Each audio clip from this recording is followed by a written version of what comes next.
Hi, can you hear us? Yes. Okay. I believe everyone should be on auto mute until automatically, Okay. and then How do I unmute if I press *6 already? well, I believe you are unmuted if you just press *6 because I can hear you talking. Okay. Okay, good. Yeah, so if you're just on the phone, just press *6 and it will unmute you. Now Okay. you remute. We can mute them from here. But if she wants to mute herself, do you know how to do that? I should have given her instructions. Yeah, no, go ahead.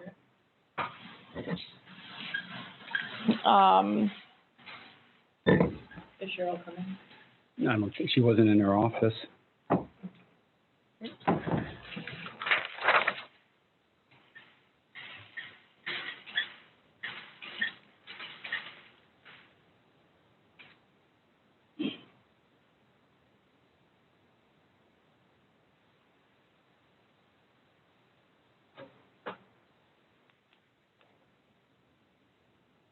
Just give us one more minute and then we'll get started.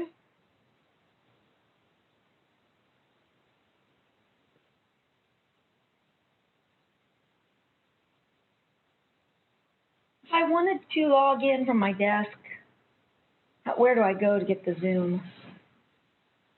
On the calendar? It's right here on the calendar. It's on the calendar. On the calendar. Okay, the link is on there. Okay. Yeah.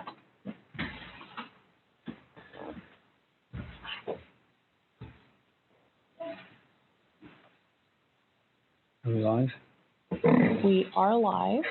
Sorry for the little delay. We had a couple of little technical glitches. We're getting cleaned up. We'll get started in a minute.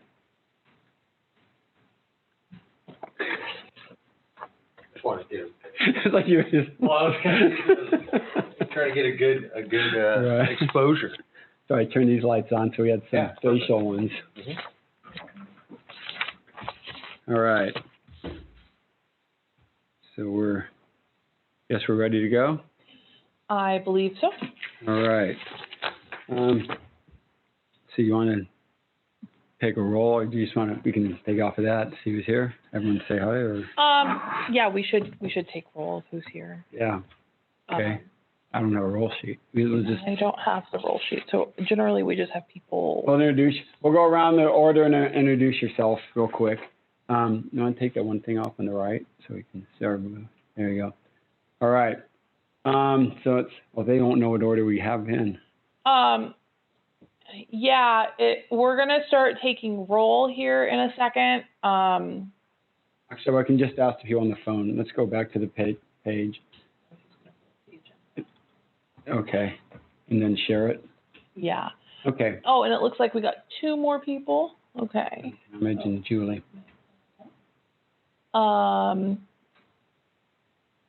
So. Good, we're all there. Okay. Let's go ahead and everyone can introduce themselves. They won't know what order to go. So we have a couple people who are just here by phone. I'm going to ask you to unmute or just read off the last 4 of your phone number when we get to you. But if you want to start with the people in the conference room. So I'm Victoria Proctor. I'm the admin assistant here at BCAG. Jim Peplow, Senior Planner with BCAG. Andy Newsom, Deputy Director, BCAG. Sarah. Hi, everyone. My name is Sarah Kane. I'm an Associate Senior Planner with BCAG. And then Julie. Hi, everyone. I'm Julie Quinn. I'm the CFO here at BCAG. Jeannie. I'm Jeannie Schroeder. I work with MainCell. I am the Community Outreach Coordinator, and I train individuals with disabilities how to ride the bus. Mary. I'm Mary Newman. I'm the Deputy Director of Passages. Christy. I'm Christy Malloy. I'm the Community Health Advocate with Paradise Medical Group. Jay. Hi, all. I'm Jay Kaufman. I'm a Senior Analyst over with the Department of Employment and Social Services. Talmadge. Is he admitted? Yeah, he's admitted. Okay. Talmadge, can you want to introduce yourself?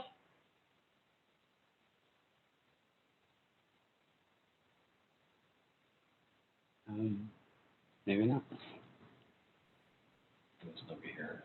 Oh, there he goes.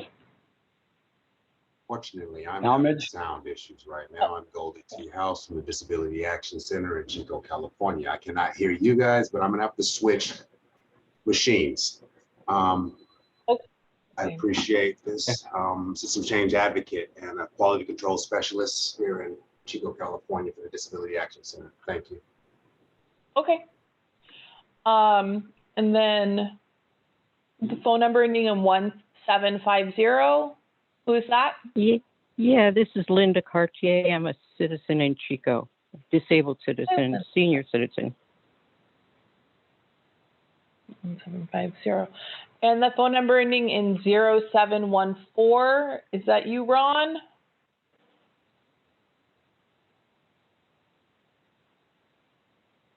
Yes, I'm here. That's Ron Ullman. Yep. Okay, can you introduce yourself for the group? Okay, I'm Ron Ullman. I'm from Moorville. I've been riding the Beeline bus since 2013 as a regular customer. Great, thank you. Oh, well, thanks. Okay, thanks, guys. Start out by approving the minutes of the last meeting, if you guys can remember back that far, a year ago. Anybody have a chance, any changes to it, or just somebody? No changes It's from my good. side. Somebody want? Happy to move to approve as presented. Okay, we have a motion. We have a second. I'll second it. Okay, motion second. All in favor? Aye. Say aye. Aye. Aye. Are there any nays? Are there any nays? Good. Passes unanimously. Okay. So now to get down to the business, the main business of the meeting. The unmet transit needs assessment. What we did in light of COVID is everything was done online this year and remotely. Then we had the one final public hearing before our Board of Supervisors, which we didn't have anyone attend that hearing. So all the comments we received were received basically throughout the process by emails, phone calls, and comment cards, things like that. It was a little different this year because we're still in the stages of recovering from the campfire.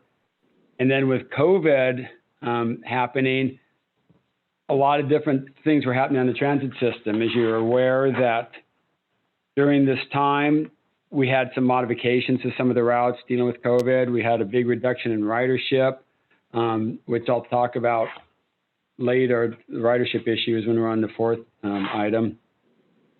But after reviewing all the data that came in, we came up with, and analyzing it, we came up with the recommendation that there were no unmet transit needs that were reasonable to meet.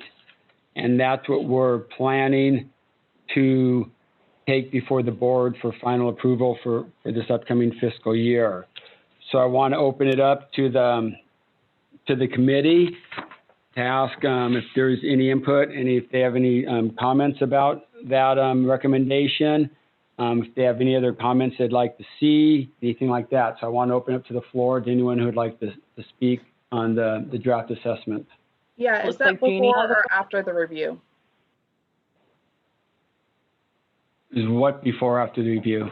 Because I know there's a review coming up to reevaluate the transit system. Are you Oh, talking about okay. the route optimization study? Yeah. The route optimization study is something that's going on right now, and it's going to be happening for the next 6 to 8 months. And they're going to come up with recommendations to optimize our system.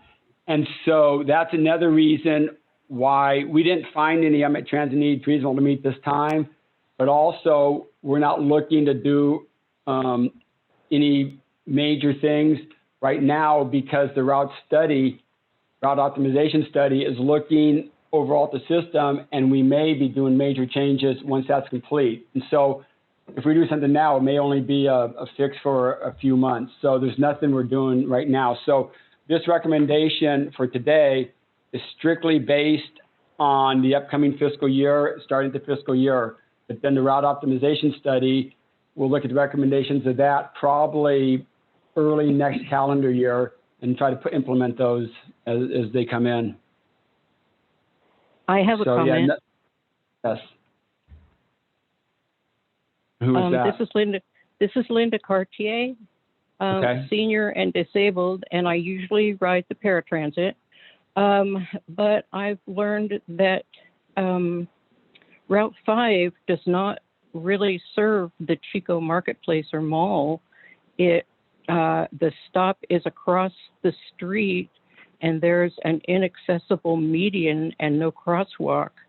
And I don't know if you evaluated that, but the only other choice for getting to the mall is to stop on, is that Forest Avenue out there between that and Winco, or on 20th Street and walk the long parking lot to get to the mall stores. And so anyway, I wanted to address that because I think it's important for you to consider changing that. There used to be a stop behind the mall, and yeah. Well, there is a stop behind the mall. It's right there, right by the Calvary Chapel Church, which is on Springfield, directly behind the mall. Okay, that's down a ways. Well, it's right across from where the other stop was behind the mall, and there's also one up towards Sears, or the old Sears building. So there's actually two stops on Springfield that serve the mall on Route 5. Okay, don't you have to cross Springfield to get to the mall from the stop on Springfield? Right. Yeah. There's crosswalks right there. Okay, there's a median, isn't there? No, there's the one in front of the church. There's a crosswalk, and it goes, and there's a cut in the median, I believe, that goes right through. And there's a ramp. There's a wheelchair ramp that goes into, it leads right into the walkway to get into the mall. Yeah. Well, I know the ramp. Yeah, I know the ramp to the mall. I just know that when I tried to go to the mall via bus, there wasn't a stop that I could discern. So it's not directly across, it's down a little ways. Well, there's two stops in Springfield there. And so I can take a look at that. I can get a hold of you directly, and we can make sure we have the right stop for you. So we'll go ahead. That would be great. Yeah, that would be great because my paratransit pass is pretty much taken up with medical stuff. And so I'm trying to do independence as much as I can. And some days I'm up to it and some days I'm not. But yeah, this needs to be, there are other people who do get around, on the bus that, might have the same struggle. So thank you. Okay, yeah. So afterwards, I'll go ahead and get a hold of you, and we'll talk about the best location for you. All right, Linda, thanks. All righty. There's one other one. And I scrutinized the definition of unmet needs and reasonable to address. And the other route is Route 7. And I know that they're not doing services now, but the CARD Senior Center is out there at the California Park Pavilion on Route 7. And with 3 runs a day, it's not adequate to serve that. And some of us can't afford to only get out there via paratransit. So that's another one that, you pretty much have to stay half a day if you go there. And some of us don't have the time or the energy to do that. So I consider that an unmet need. Yeah, we've actually had that brought up in the past. And that's one reason we actually created the midday bridge on 7. We used to only have the we used to only have the runs in the morning and the runs in the afternoon. And that's why a few years ago, we added that 12 o'clock noonday run. So if you got there early, you'd be able to leave at noon. Or if you wanted to be in the afternoon, you could come at the noon time and leave. There wasn't enough service on that route to justify having it run all day. It's actually, in Chico, it's by far our least utilized route. I mean, by far, it's not even. I understand. So Yeah. to put more resources on that was hard. So we tried to fulfill that need you're talking about by adding that midday run, so you wouldn't be stuck there all day if you're going out But there. it is possible, Jim, we don't know yet, but as we do our routing Right, study. and that's part of the reason for the route study. We may find some of these issues that you are bringing up, Linda, get, changed a bit, so. Right, and that's what, that's what I was saying originally, is the studies may identify a lot of things and may revamp a lot of things, and the things like you're talking about now will be included in it. So since they're doing such a comprehensive study, it's why right now we're looking at not doing a lot of changes, because they may blow up the whole system as we know it. Who knows? So we want to see what they say before we do a lot of other stuff. To add to that, maybe somebody could talk to me later about what goes into that study, because right now the ridership is low. So I'm not sure what goes into the study. So maybe later somebody could help me understand that. Sarah, you're on the line, aren't you? Sarah. Yes. Yeah, I would be happy to follow up. Okay, great. Thanks. Sarah is the project manager of that study on our staff. So yeah, she'll follow up with you, Linda. All right. And All right, thank you. Christy, before you hop on, because I know you had something that you wanted to say, Jeannie's had her hand up twice. Okay. I was just going to add on to Mary's. Oh, did Mary speak? Mary didn't speak. Mary hasn't spoken yet. Whoever just spoke, Okay, I was gonna will. add on. I will. I'll be happy to. In terms of information about. Mary? Well, it's okay. Go ahead. I'm sorry. Sorry, Mary, we were trying to get to Jeannie too, so, but go ahead. It's okay. Oh, It's okay. okay. I was just going to respond to a comment. That's all. Okay. I just wanted to follow up on the congregate site at the Card Center. We will be opening up again, and because of the extra money that we got from the pandemic funds, we have had a lot more participation in that. And I did a study, and about 75% of the people who are now doing the to-go meals, we're calling it, are planning on using the congregate site.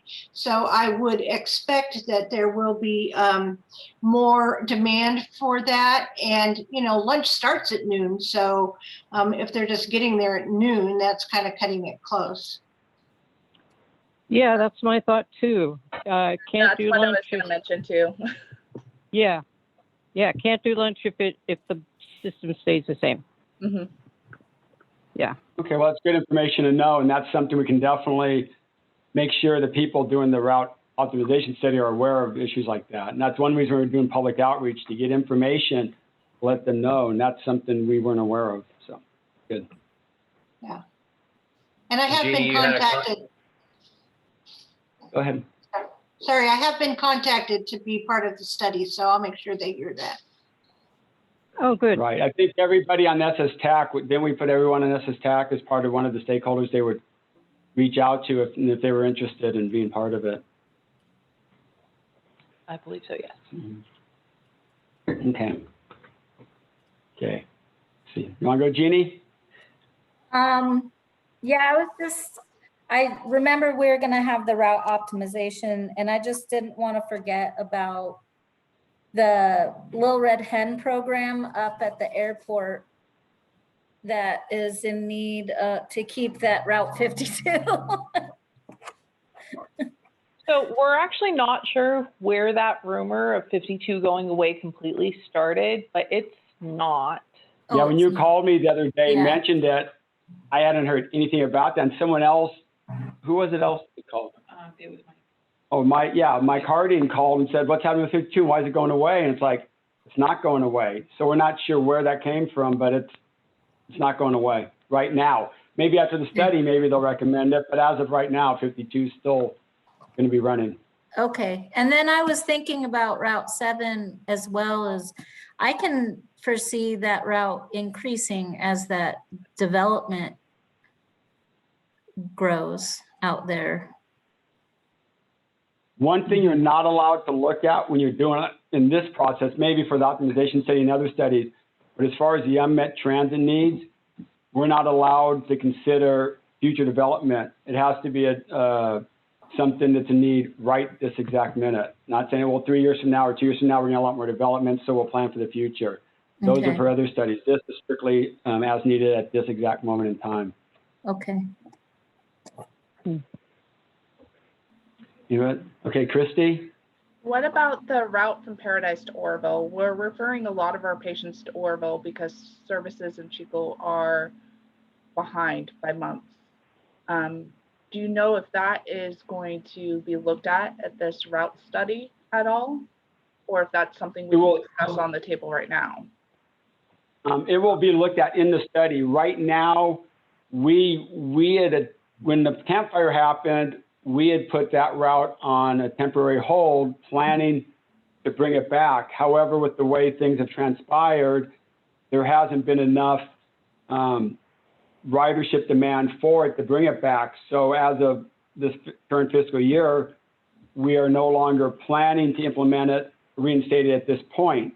But we know with the study coming up, they are definitely taking a look at that, and whether they're able to do it as a full-blown route or whether maybe on demand or something. They have a lot of different ways they're looking at this to optimize the whole routes.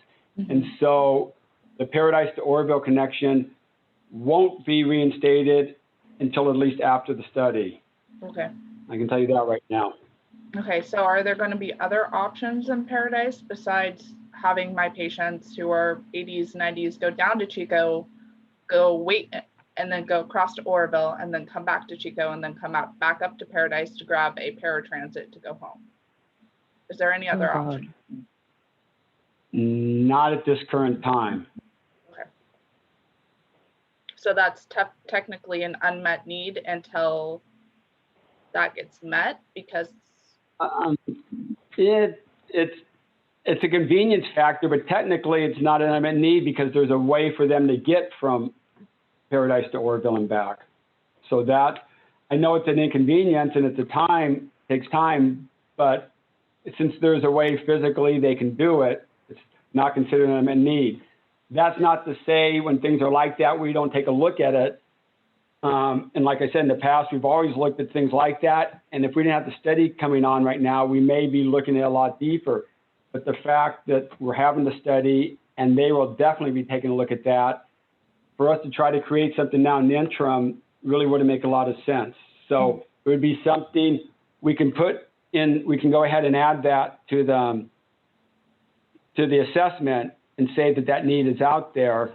But as I said, if you can actually get there on a bus, get to your location and get back with the current system, then technically it's not an unmet need. I have a question for Christy. Yes. Christy, how many people are we talking about being in that situation that you're describing? So in my office, about 80% of my referrals are for transportation. And that I've taken probably about close to 200 patients for referral needs. And so we're talking about maybe 80. About 80 individuals who need are transportation to Oroville or something of the sort. Yeah, I kind of brought this up with the non-emergency medical transport because there's no other valid options in Paradise. We can't get Ubers, we can't get taxis, we can't get anything up in Paradise and Magalia area. And unfortunately, referring to Chico services are overwhelmed. They're shutting down their referrals at this point because they have too many referrals. And so we're having to refer to, I know Adventist Health is referring all the way out to Yuba City at this point. I know us as Paradise, we're referring all the way out to Oroville and Yuba City because nobody else is taking referrals. So medical providers are not able to take the referrals. Yes, because the system's overwhelmed. Yeah, Adventus Health, they, last I spoke with Adventus Health was last Monday. They're overwhelmed and they're not taking referrals, and they're sending referrals out, especially for specialists, out to Yuba City and to Orville. Okay. Yeah. How much is it?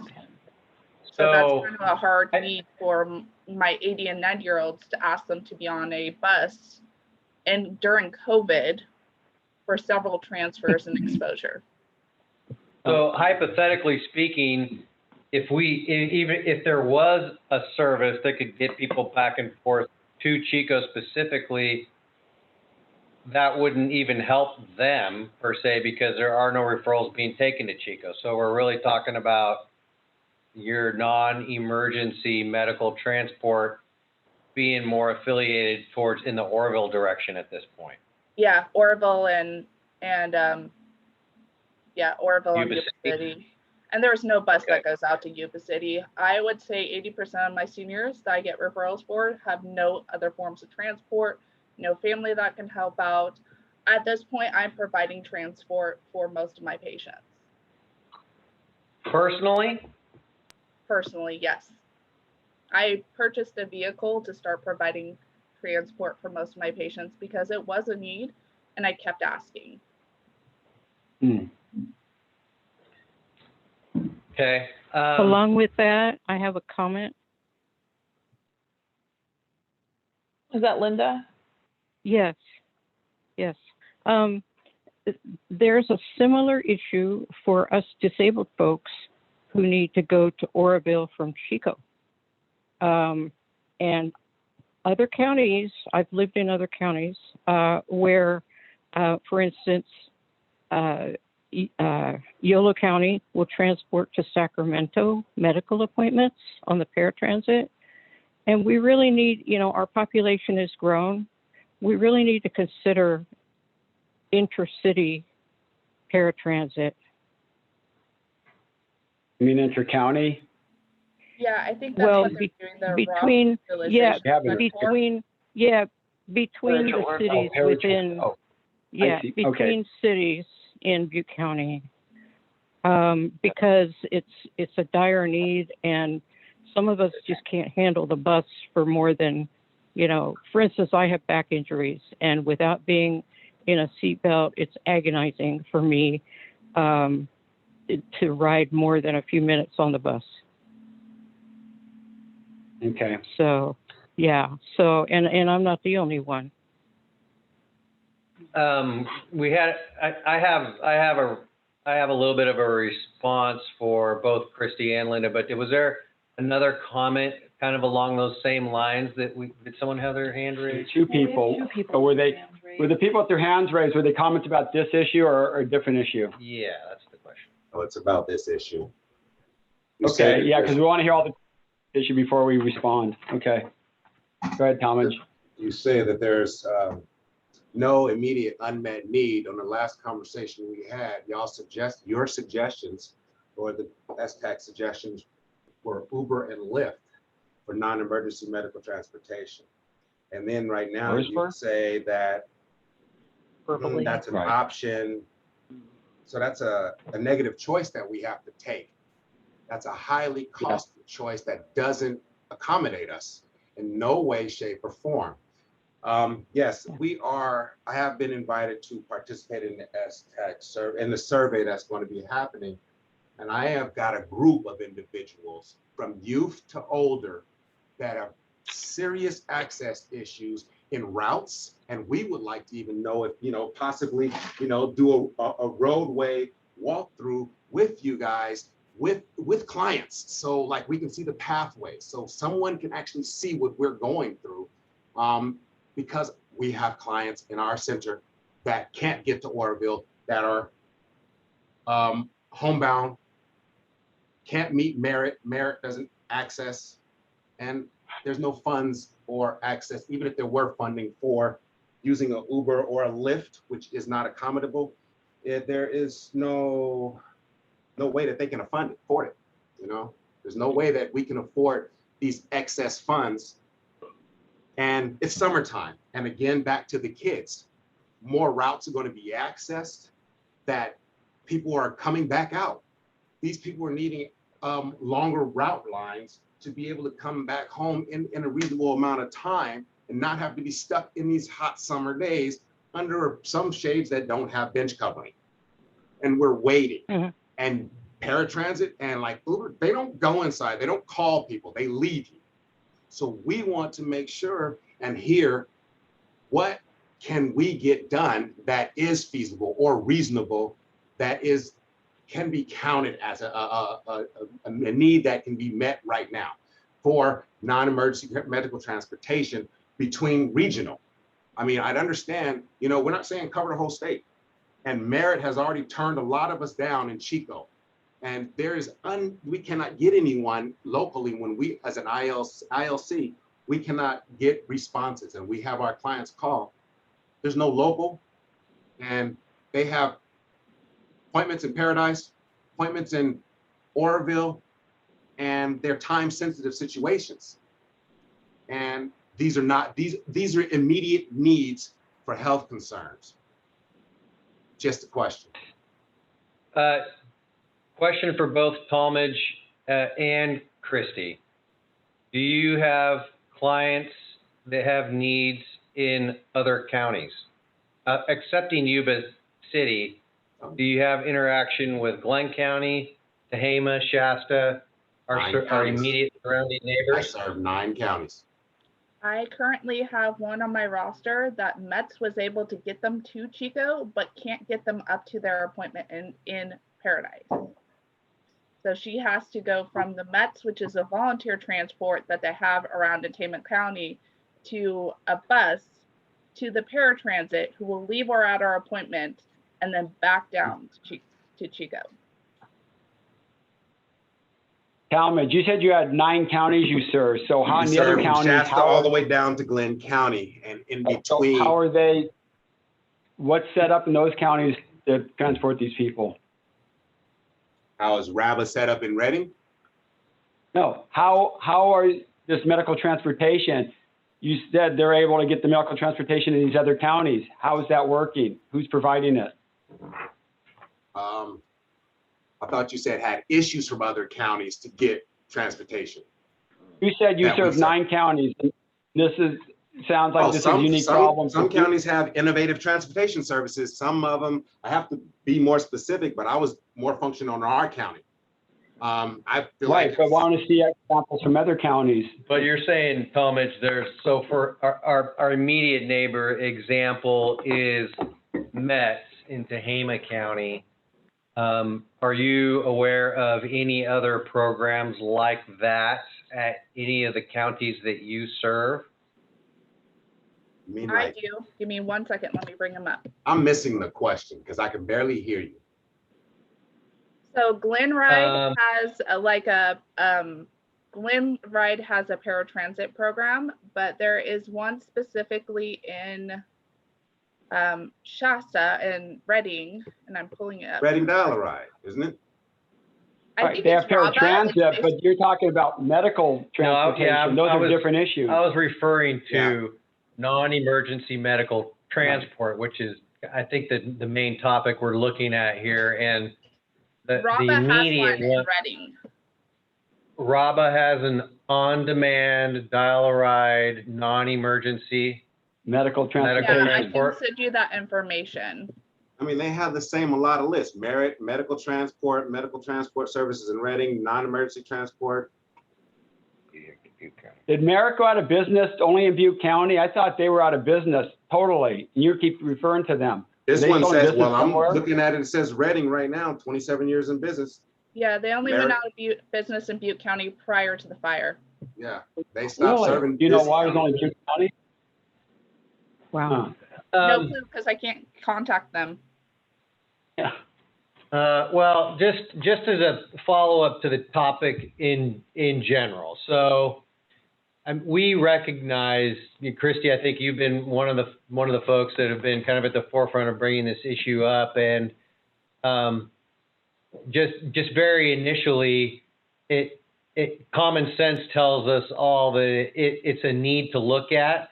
but it's a need that doesn't really fit within the definition of what we're doing here. However, that doesn't mean it gets ignored. We recognize it's an issue. So we've done a little bit of research. I've talked with the people at METS, just starting to investigate a little bit about what that involves. So I want the group to know that, you know, we're talking about it here at BCAG. We don't have this kind of a service in place. It's a service that it's significant. It needs a funding source behind it. So I mean, we're gonna continue to investigate it and talk to our board. And the only promise that I can make for you on behalf of the organization is that we're gonna look at it, and if it's something that our board says, hey, this is, you know, something we want you guys to look at more, then we're going to continue to look at it, and particularly, you know, the investment of resources and time and structure that goes into place to support it. So that type of an effort does take time. So I don't want to say that we're going to provide this type of a service, but we recognize the importance of it and are going to investigate, you know, how or if we can do it. And if those questions are, yeah, Beeline is going to take this service on, then we will, you know, aggressively pursue trying to develop something that meets the needs of this population. And we recognize that, particularly following the Camp Fire, a lot of transportation lines got erased. And, you know, those lines getting erased impacts the people that live in that area, but it also impacts the downstream service of, you know, potentially the regions, Talmadge, that you serve, and then our neighboring counties that are, you know, making efforts to try to pick up that type of a service. So non-emergency medical transport is not something we typically do. We haven't done it. It'd be something completely new, and would be, you know, an effort on our part to pursue it. So I want the group to know that we recognize it. Excuse me. I would say even bringing into the picture, adding more paratransit that are available in, you know, the Paradise and Magalia area and the Chico area that allows more door-to-door service. That would be a start. That would be a way to start providing better transport for health reasons, and we could classify it as adding these extra services where not as non-emergency medical transport, you know what I mean, but adding these extra services, and there should be funding in the Emergency Transportation Act, right? Not necessarily, but possibly. You know, there are some broad definitions about what types of funds being made available to us can be used, and there are specific definitions. So there are emergency, you know, funds available to do that type of thing. What we would prefer to do is if we're going to start a service, is that we have a service that has a funding resource and stream available all the time so that we can start a service and continue to deliver it. You know, taking emergency funds and throwing it at a service and saying, okay, we're going to provide this, then the emergency funds are gone and we don't have them. And now we're having to tell people, oh, we can't give you this service anymore because we don't have the funding for it. So that's a very difficult situation to put people in. So we would prefer to, if we're going to pursue something, is get it set up, get the funding and structure behind it so that it's a service that can be sustained. Talmadge. Real quick, respect. I understand and totally understand that Butte County has not and does not have a non-emergency transport system, and Yes. BCAG hasn't been able to afford one and put one together. I understand it costs money to put this on, but we're just trying to figure out how can we initially solve or start to put together a process that's better than offering us Uber and Lyft at an unreasonable context. There's it's called North Rides. I've just barely come across this business called North Rides, and they claim to be a non-emergency medical shuttle. And I'll put in the comments how you can contact them. I don't know much about them, but I did find them on the internet. We appreciate that. Please do put that in there so we have that name and contact. I mean, we're talking about cost effective here because there are other non-emergency medical transport, like Diamond Care provides non-emergency medical transport, but it's $250 a ride for my patients to get from Paradise to Chico.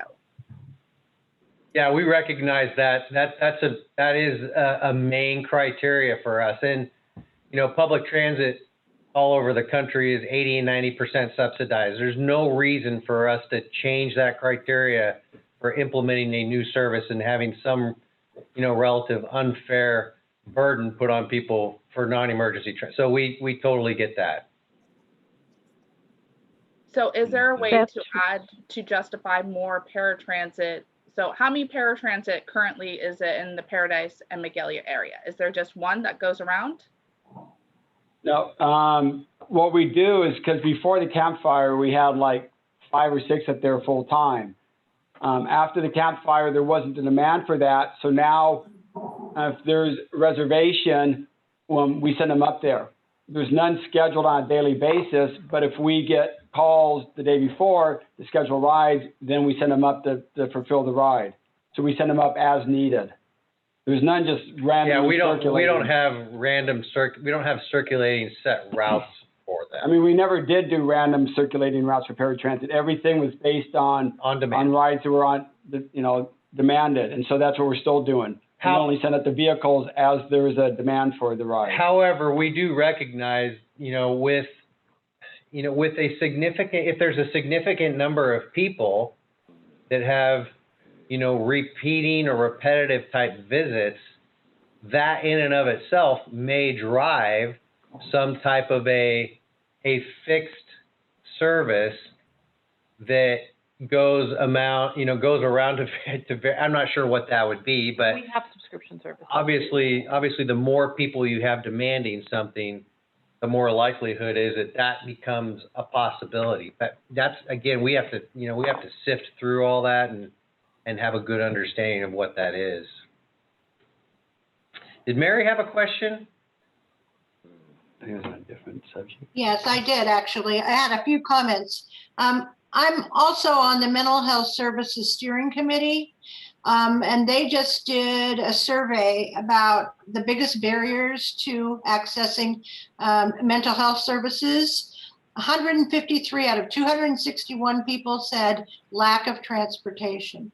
It was the second largest problem in all of Butte County in terms of folks getting services. So certainly you can count on a lot of those folks being interested in this type of service. And, with all due respect, we have been talking about this stuff for a long time. I've been on this committee for a long time. I know we've been talking about the situation about senior nutrition. And I know that we have been talking about folks with disabilities being able to get around. So I am happy to offer my services, whatever they, can be, to help move along the situation, because we have a lot of people who are suffering right now. Is behavioral health throwing any money towards it, Mary, with that being identified in their survey? Are they identifying money that they can help with the issue? Not that I'm aware of, no. Well, really, just from a funding standpoint, for us, Medi-Cal and Medicare have a lot of, obviously, a large, infrastructure behind them. Those are Health and Human Services, and those participants with Health and Human Services really is where we need to turn to first and look and see, you know, if those dollars, well, I think the dollars probably are available for transportation, you know, on some, it's a matter of contacting them, understanding what the infrastructure and agreements are that need to be put in place. It's a matter of setting up accounting and billing so that when we provide the service, we're able to get the reimbursements from them. So what we expect is Medicare doesn't provide transportation. Medicare's a no. Okay. Yeah. This is Linda. I have a comment. Yeah, go ahead, Linda. Hi. Yeah, Linda from Chico. I'm disabled and old. And I want to say that there are 3 kinds of Medi-Cal. 2 of them offer transportation services. Those of us who got on Medi-Cal and Medicare because we became disabled are relegated to the original or straight Medi-Cal that does not offer transportation services. And those of us who want to be able to get services at NLO entities, where all my specialists are, cannot switch to Anthem Blue Cross. And those of us who have medical care in other areas like Sacramento, where I have a neurosurgeon, they do not accept California Health and Wellness. So we're stuck with the one kind of Medi-Cal, and there are a lot of us, that does not provide any kind of health care services. I understand that Ampla Health does, but when I asked, their person wasn't there that day. So that's really not a very viable option. So, you know, look into all that because there's a big gap here. That's all. Okay. Yeah, no, that's helpful. I think we also do recognize that too, Linda, is that there are a lot of there's several different, you know, colors of program with the same name, and that the situation that you're in probably impacts a lot of people and is a substantial element of this. Oh yeah. Oh yeah. Most disabled people. Okay. Real quick, that when you put in non-emergency medical transportation in Butte County, you get a number for the American Cancer Society from the Butte Transportation Guide, and I don't know, from 2016. Nothing's updated, nothing's reasonably accessible for us to even find locationable information for transportation, even if we tried to reach out further. We have to go out to Sacramento and work our way inward. Okay. Yeah. All right. That's all very helpful on that topic. Again, and Mary, I know that you indicated it's been talked about for a while, and you know, admittedly, sometimes government, we can be slow as to picking things up, but sometimes you got to hit us upside the head a little bit before we start working a little bit more. So I appreciate the fact that, you know, you're letting us speak this, and I noticed in the comments that, you know, it said that more affordable options for seniors and disabled folks was really needed, and that you were going to look into that it wasn't an unmet need right now. But I think it's a conversation that needs to be had. And if you're looking for examples of transportation, you might talk to the folks in Plumas County. They're doing routes to Susanville for non-medical transportation. So they have a pretty amazing system. John Ricks is the head of it. And you might just call them and see what they're doing in terms of funding. They do support their older adults quite a lot. Okay, thank you. That's good to know. Thank you. All right. Anything else on that subject? I think we've got a lot of good information. I think we did. Yeah. No, I appreciate all the input on that, everyone, and we will continue to be looking at it. And you know, one of the most important things is, and Christy, I know that you've probably got the ear of one of our board members. That's important because, you know, when the board brings it up as a topic and we support that discussion, that's how we get to a point where we ultimately ask the board, okay, we're taking, you know, we have this program. This is how it's going to look. This is how it's going to get funded. We're bringing it to the board. Let's vote on doing this. And when the board is engaged in having the discussion, that helps get us down the road quicker as well. This is Linda again. Yeah, Linda. May I comment? I've been waiting for when would be appropriate to mention this, but this sounds like, you know, no worse time. I have used paratransit in the Sacramento area quite a bit because I've had 3 surgeries, 2 spine surgeries there. And it costs a lot more. They have a bigger tax base. And the cost of living is higher there. But when Sacramento Paratransit does not have a little bus or a van, they provide a taxi. And they arrange rides the day before because they don't want a lot of cancellations. And they have a contract with Yellow Cab. Now I know that may seem prohibitive here, but that may be one way to address unmet needs for non-emergency medical transportation. Just one specific area. I think options like that are one of the things in the route optimization study. I think they're looking at all the various options. And if something like that is a viable alternative here, I think it would be recommended in that study. Yeah, no, I agree. Okay, good. Yeah, what they do is they charge the client charges or pays the normal paratransit fee, and I guess the paratransit company pays the rest or something. I'm not sure how it works, but anyway, thank you. I think this is, you know, where it might apply. Maybe not program-wide, but maybe for those needs. Okay, thank you. Do we want to answer questions that come up in the chat? I see one from Tara. Mary started to answer that question. There is a question that Tara has posted in the chat. What non-emergency medical transport is used when Medi-Cal is paying for transportation? Anybody answer that? I believe it's an ambulance, but don't quote me on that. I'm going to have to look because I have one of those currently. No. I have a friend, so this is secondhand. Can you hear me? Yes.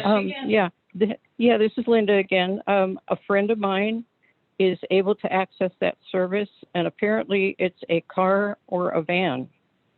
And that's through California Health and Wellness. Right.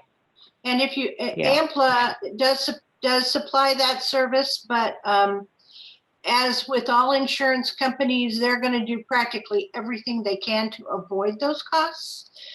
So people really have to be patient and persevere in trying to get those services. But that is only that one particular kind of Medi-Cal that provides. Actually, I want to clarify that because that's not quite accurate. I just slogged through learning about AMPLA's medical transportation, quote unquote. California Health and Wellness provides its own transportation to appointments, medical appointments. AMPLA is a whole separate thing. And they sent me a business card, and to make a long story short, all the number did was tell me the numbers for all of their, Northern California clinics. But anyway, I learned by calling administration that AMPLA patients who have an appointment at an AMPLA clinic can call ahead or call when they have an appointment and ask for transportation to and from the appointment. So it's done through the particular clinic they go to for their appointment. So it's two different things. And I hope that helps. Take that to your you know, if you have clients, take that to your clients. Thank you. I think it sounds like we've got a lot of good information on that topic. Any other additional comments before we move on to the next item? It's like seeing, maybe. Does anyone have their? Seeing none, we'll move on to the next item. Just. We have to approve. So we need to approve then. With all these, we'll definitely add something in our assessment about this discussion, and that we will continue looking towards various options. With that being added, can I get a motion to approve the unmet transit needs assessment so we can take it to the board of directors for final approval? So moved. I'll move to approve. For a second. Okay, so I'll have Jeannie approve it and Jay give a second. All in favor, say aye. Aye. Aye. Anybody opposed to that? Okay. Thank you, guys. That was a nice spirited discussion. No, Got a lot of good I information. appreciate A lot of good that. information.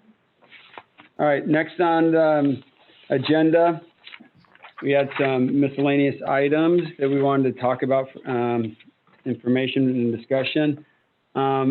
Julie is just going to do a very quick overview of transit funding, just so you realize how the transit funding works. She's our chief financial officer, and she just wanted to give a quick overview so you have an understanding of how everything's funded. Julie, if you want to share your screen, you can.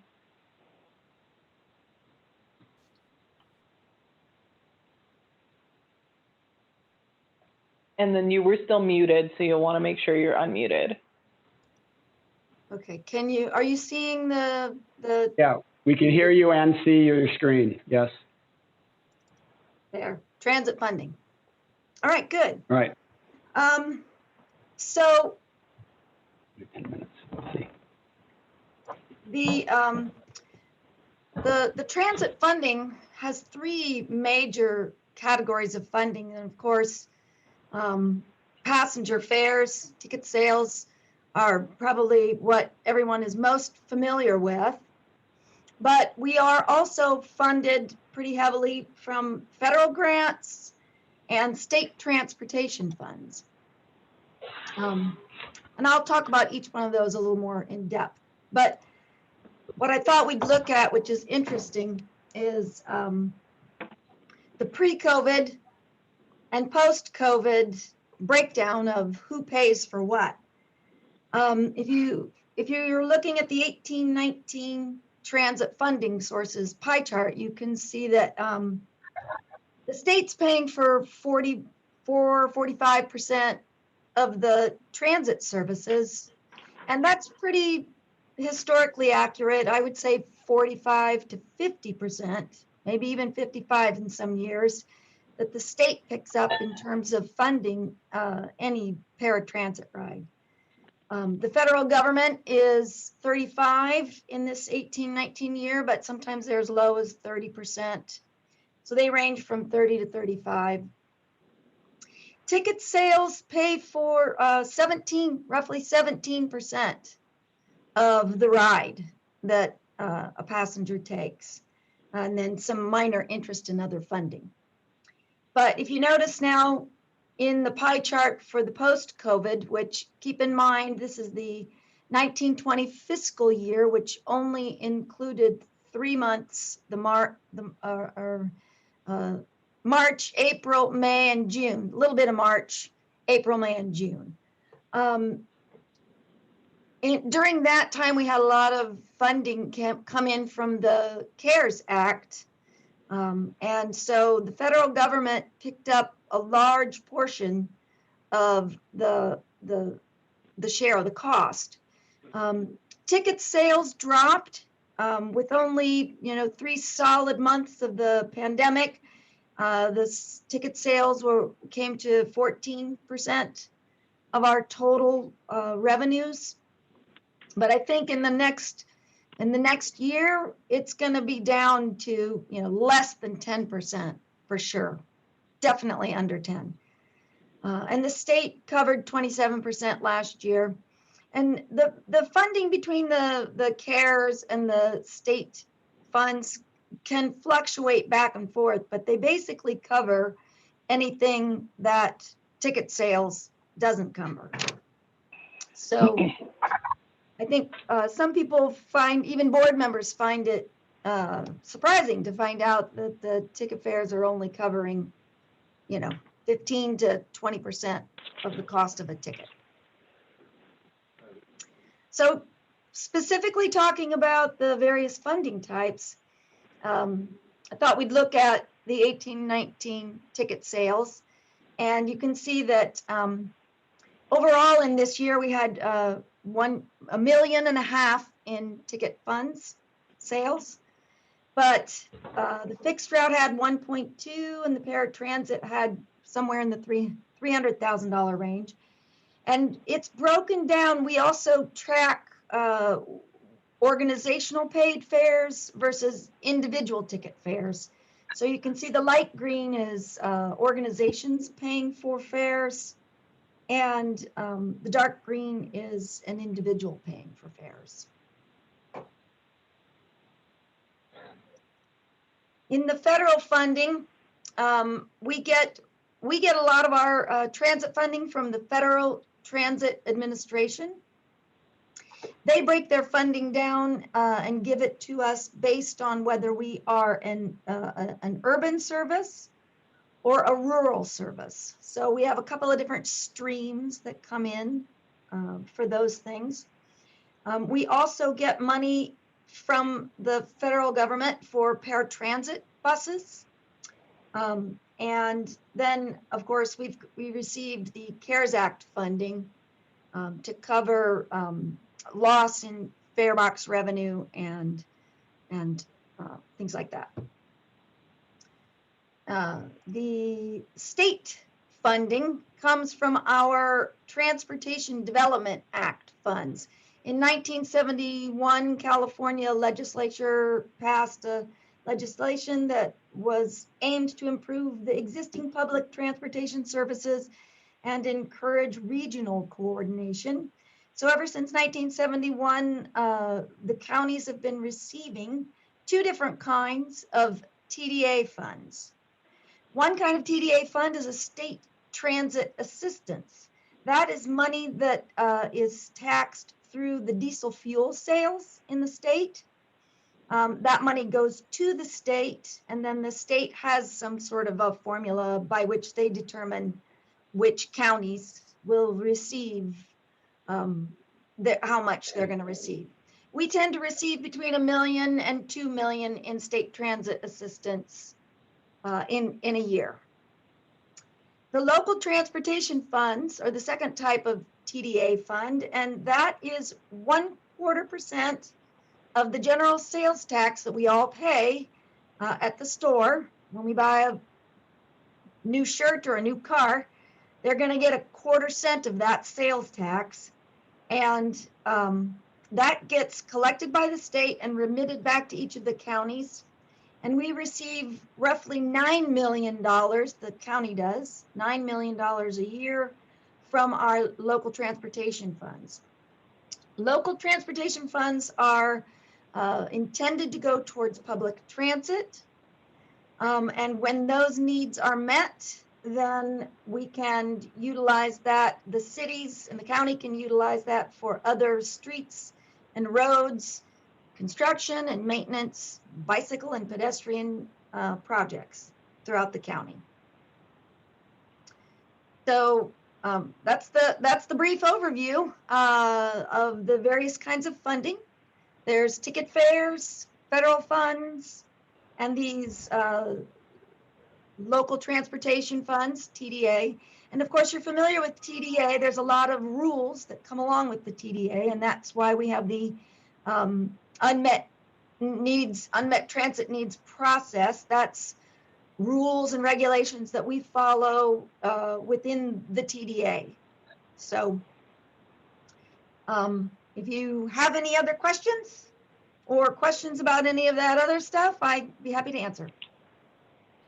So Julie, when we say we have no unmet needs, are we then freeing up the $9 million that the county gets from the LTF to be used for other projects, not including public transportation? Yes, it's not really a direct, it's not like the unmet process needs determines what the transit budget's going to be. It determines, it plays into that. So if we determined that we have unmet needs that are reasonable to meet, then we would have to make changes in our service, and that would change our transit budget, and that would then take away from, if the costs increase due to this, then transit funds would be more heavily utilized, and there would be less left over for the cities and counties. So the answer is yes. It's a little convoluted process, but yes.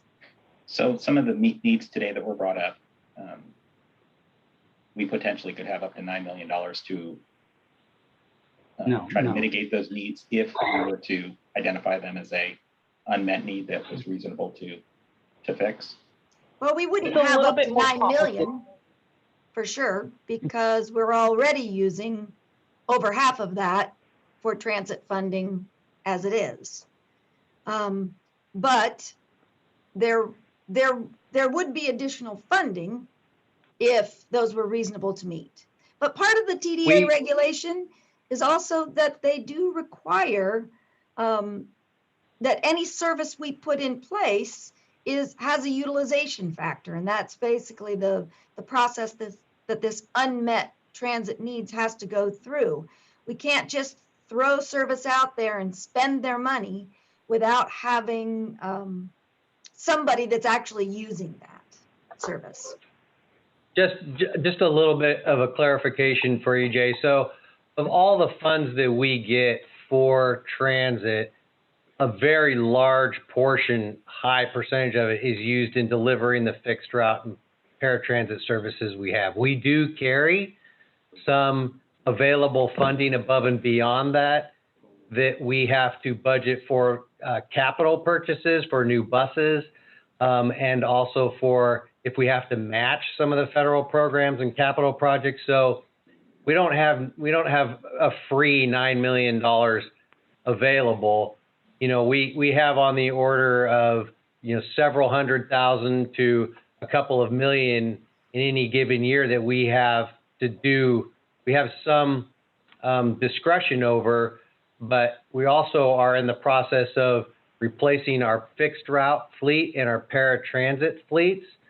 So as that happens over time, we have these matching requirements for, a fixed route bus is like anywhere between $600 and $1 million, a single unit. And in any given year, we may have to replace 2 or 5, up to 5, depending on where they are in the process. So this non-emergency medical services that we're talking about, yeah, it is possible that we do have some funding available to participate in developing that type of a program. It's just a matter of understanding, what that type of program would really cost, and do we have new funding sources or different funding sources available to us that we don't know about that can help, take on the burden of providing this non-emergency service that we're talking about. So, yeah, that's kind of a general, we get this big pile, and then, almost all of the pile goes to something that we're already doing. So that's kind of a basic. Julie, am I correct in kind of putting it that way? Yeah, yep, we do have capital needs for sure. Part of that funding is funds BCAG, it funds the county auditors to run these programs. BCAG utilizes that funding for matching of its various transit and transportation programs. And the cities and counties have utilized those funds, as I say, for their streets and roads as well. So a lot of that, it's not like there's extra money sitting around, But every year, the transit seems to take more and more. Okay. All right. Thank you, Julie. Appreciate that. Yep. Just going to touch on a couple of little points real quick. As I mentioned to you last time we met, we started the mobile pass, and it's called Beeline Mobile Pass, and it's operated by Token Transit, and it went into full usage in October. So we've been going now for about 7 or 8 months, and it's starting to pick up steam.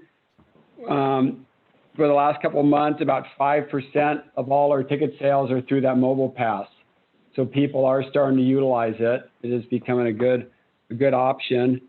And then while we're on that subject of ridership and such, I just want to give you a quick update on our ridership, how it's been affected by COVID. I thought you might find this interesting.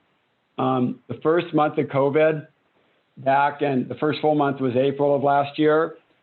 Fixed route ridership went down 79% that month, which makes sense. Everyone was in lockdown, everything was closed. So we only had about 20% of our normal ridership.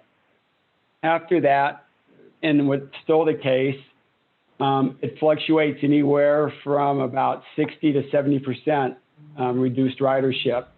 So we're still only about 30% of our ridership is still there. Since now we're past 1 full year of COVID and we're starting to go into a second year, we are seeing a slight increase in those numbers.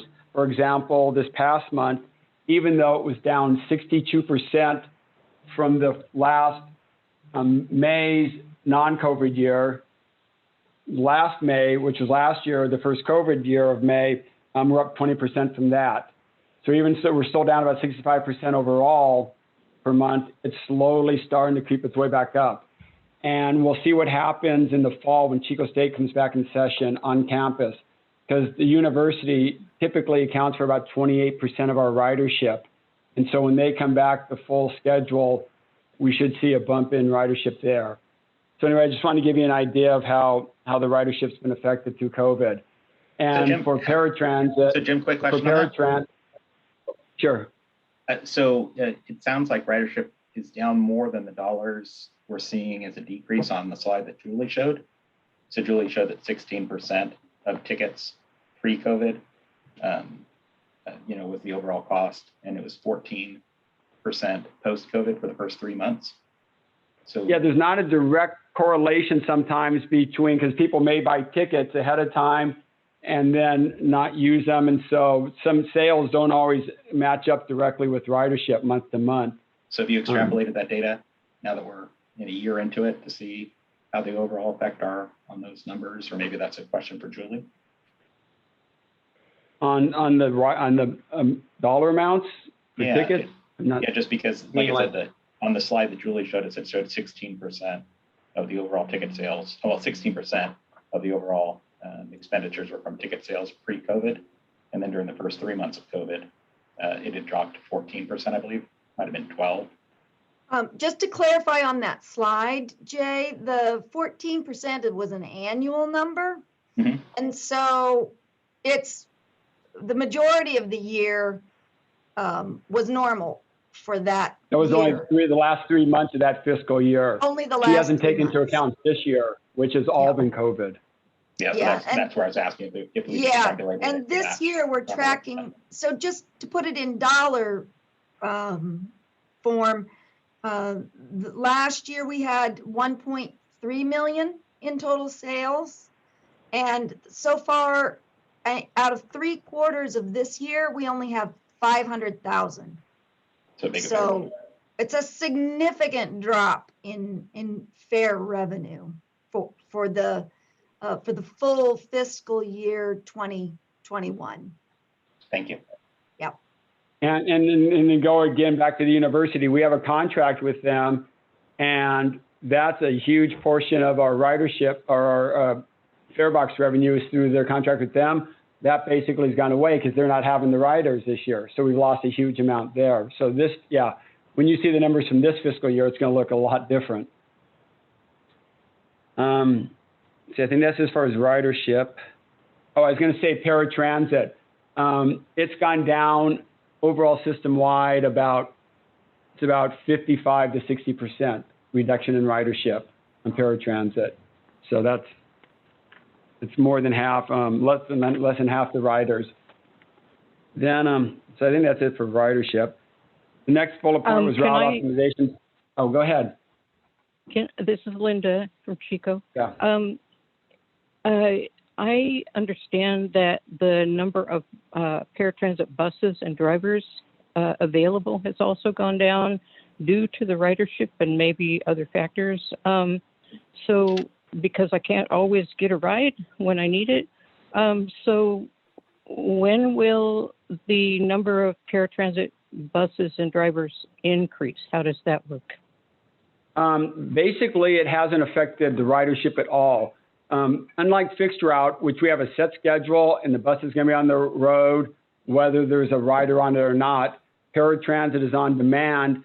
And so whenever there's a call for a ride, we supply the driver and the vehicle. Basically, we haven't had as much demand because there's not as many riders, and so we're not running as many buses out there. But we haven't turned a single person away for a ride. We used, on a typical day in Chico, we run, I believe, 12 vehicles. In Oroville, we were running, I think, 5 or 6. Now, typically, we're running like 8 vehicles in Chico and like 3 in Oroville. But that's because the ridership's down. It's supplied on demand, and so nobody's being turned down for rides. So we'll start putting more buses and more drivers out when the demand increases. Okay. Does that mean like the people that Talmadge and Christy were talking about earlier just aren't calling for rides? Is that what I'm hearing? Well, part of it is that the service they're requesting is not something that we currently provide. We don't go paratransit starting in Paradise and going to Oroville. That's not something that you can do in one trip. Yeah, they're asking for a different service than we currently have ever provided. Okay. Okay. I also have a question back. This is Linda about Mobile Pass. I didn't download the Token Transit app because it talks about using your private information. And so, do you have any information about the security of that app? It's very secure. Believe me, I'm one of the first people that are very skeptical at any. What's the private information? That you have to give them your phone number and a credit card. That's the private information. And since you're giving them your credit card, you have to say, yes, I'm giving you private information. But you have to do it because you're purchasing tickets. But I've looked at their servers. They have all the top encrypted, standards. And so I would not be hesitant to give them. That's a good question, Linda, because that initially was one of our concerns as well, and even implementing the service. So that was a little bit on the front burner. Is it secure? Okay. They also have to meet certain security guidelines to even be on the Google Play Store and the Apple App Store. So there's a lot of oversight into their security. Yeah, I personally have an iPhone, and so, for that reason. Okay, so you're saying that I can trust that app? Yeah, I would say so. Okay. Yeah. It's a great idea because some of us can't always go downtown or wherever to get our passes or whatever. Right. So, okay, thanks. Good. Yeah, like I said, it's been increasing. The ridership on it's been increasing every month. More and more people are using it. So I think it's a good thing to have. And like you said, you don't have to make a special trip down to the kiosk or to the office to buy tickets. So it makes it a lot easier. Yeah, I'm one of those disabled people who only buys like a 10-ride pass so that if I do feel up to trying one day, I can do it without, paying full fare and struggling with change. So thanks. Right. Good. You have a question, Jeannie? Yeah, can you use it on paratransit? Oh, yeah. It's good. Our whole system, paratransit and fixed route. Awesome. And all the paratransit options are available. Single ride, 10 ride, supplemental zones, 1, 2, and 3, same day. So you can get it. All paratransit services are available on it. This is Goldie. I appreciate the app because you also can buy tickets for your clients. And as our center, we're trying to move away from passes, and we can possibly, get passes for people and pay for them on one app, have all in payment receipts in one spot instead of having to track and follow them around.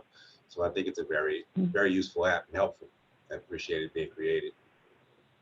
Good. Yeah, that's a good observation. I'm glad you mentioned that. You can buy it and send it to a different phone. Basically, it tracks the ticket to your personal phone number. If you ever happen to lose your phone, you don't lose your tickets. When you get a new phone, you just take up the number and transfer it to that new number. So you have the tickets, so you can buy passes, send them to agencies, buy them, send them to clients. A parent can buy passes, send them to their student, whatever you want to do. So no, that's good. I'm glad you mentioned that, Talmadge. So what happens if you said if you have the same phone number? What happens if you lose your phone and you don't have the same phone number? And you just let us know, not us know, but Token Transit. You can go through us if you need, but let Token Transit know your old number and your new number, and they'll transfer them to the new number. Okay, because a lot of individuals we deal with lose phones quite a bit, and they try to track it. Thank you. Yeah, so they won't lose the ticket at least. Yeah. Okay. Any other mention on that? No. The next thing I was going to talk about was route optimization, but we pretty much already covered that. So I think I'll skip that. That's all I had on the. Jim, yeah. I just wanted to add a little bit more context on the routing study. I know we have talked about it a lot. Yeah. But I really appreciate all of the feedback today, because that will help a lot. And we did send an email a few weeks ago. I do think that everyone got it, about our stakeholder interviews that we're going to be having. If you don't have that email, just email me and we'll get you signed up so we can provide a little bit more feedback. And we do have a page on our website, both the BCAG and Beeline website. So if you're ever curious about what's going on with the study, maybe you haven't heard about it in a while, or you haven't gotten any emails from us, you can go to our website and it's under the projects tab, and you'll just see a page for route study. So we just started that a few months ago. We don't really have anything else to report on for that, but it will be complete probably fall of next year. Thank you for mentioning that, because I can tell other people. No problem. Yep. Good.